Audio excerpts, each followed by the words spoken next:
മംഗലശ്ശേരി നീലകണ്ഠനും ഭാനുമതിയും നിറഞ്ഞാടിയ ദേവാസുരം ശരിക്കും ഒരു റൊമാൻറ്റിക് ചിത്രമാണോ?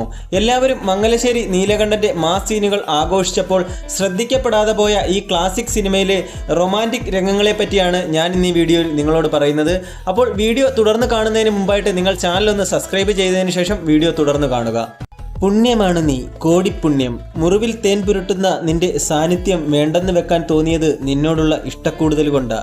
ഇനി ഒന്നിനും, മരണത്തിന് പോലും നിന്നെ ഞാൻ വിട്ടുകൊടുക്കില്ല. നീലകണ്ഠൻ ഭാനുമതിയെ തൻ്റെ സ്നേഹം അറിയിക്കുന്ന രംഗമാണിത്.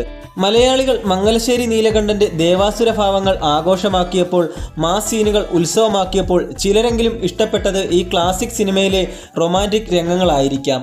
എപ്പോൾ മുതലായിരുന്നു നീലൻ ഭാനു പോലും അറിയാതെ അവളുടെ മനസ്സിൽ കയറിപ്പറ്റിയത്? ഭഗവതിക്ക് മുൻപിൽ അരങ്ങേറാൻ ഇരുന്ന തന്നെ മദ്യസഭയ്ക്ക് മുന്നിൽ നൃത്തം ചെയ്യിച്ച നീലനോട് അവൾക്ക് വെറുപ്പായിരുന്നു.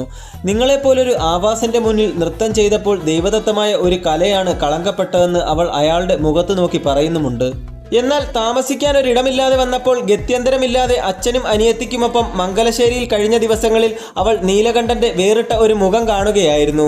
അയാൾ തങ്ങളോട് കാണിച്ച ദയയും, സ്ത്രീലമ്പടൻ എന്ന് കരുതിയിരുന്ന ആൾ രണ്ട് പെൺകുട്ടികളുടെ നിസ്സഹായതയെ ഒരിക്കലും ചൂഷണം ചെയ്യാൻ മുതിരാത്തതും അവളിൽ ആശ്ചര്യമുണ്ടാക്കിയിരിക്കാം. തന്നെയും അനിയത്തിയെയും കുറിച്ച് അപവാദം പറഞ്ഞവരെ കായികമായി അയാൾ നേരിട്ടപ്പോൾ, കൂടാതെ ജന്മരഹസ്യം അറിഞ്ഞ് അയാൾ നീറുന്നത് കണ്ടപ്പോൾ ഭാനു മനസ്സിലാക്കുകയായിരുന്നു തന്നെ കരയിച്ച ആ അസുരന്റെ ഉള്ളിലെ ദേവാംശത്തെ. ആ ദിവസങ്ങളിൽ എപ്പോഴോ നീലകണ്ഠൻ എന്ന ഒരേ സമയം ദേവനും അസുരനുമായ ആ മനുഷ്യൻ ഭാനുമതിയുടെ മനസ്സ് കീഴടക്കുകയായിരുന്നു.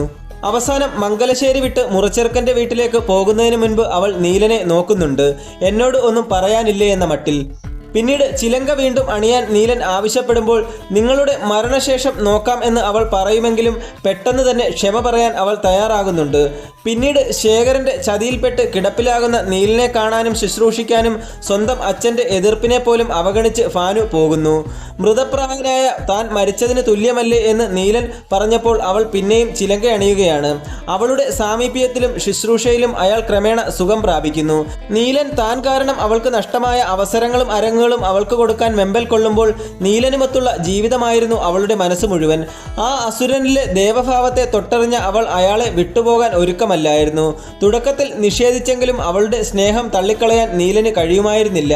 കോടിപ്പുണ്യമാണ് നീയെന്ന് പറഞ്ഞ് അയാൾ ഭാനുമതിയെ അവസാനം നെഞ്ചോട് ചേർക്കുന്നു.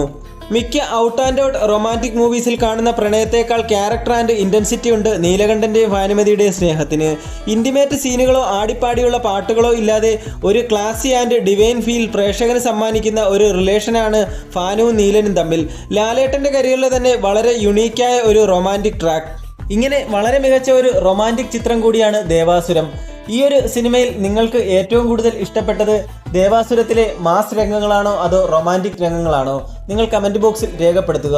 കൂടാതെ ഒരു ചെറിയ ചോദ്യം കൂടി, ഈ ഒരു സിനിമയിൽ മോഹൻലാലിൻ്റെ അച്ഛനായിട്ടുള്ള ഒരു കഥാപാത്രത്തെ കാണിക്കുന്നില്ല. മംഗലശ്ശേരി നീലകണ്ഠൻ എന്ന കഥാപാത്രത്തിൻ്റെ അച്ഛൻ ആരാണെന്ന് ഈ ഒരു സിനിമയിൽ പറയുന്നില്ല. നിങ്ങളുടെ അഭിപ്രായത്തിൽ അത് എങ്ങനെയുള്ള ആളായിരിക്കാം എന്ന് നിങ്ങൾ കമൻറ്റ് ബോക്സിൽ രേഖപ്പെടുത്തുക.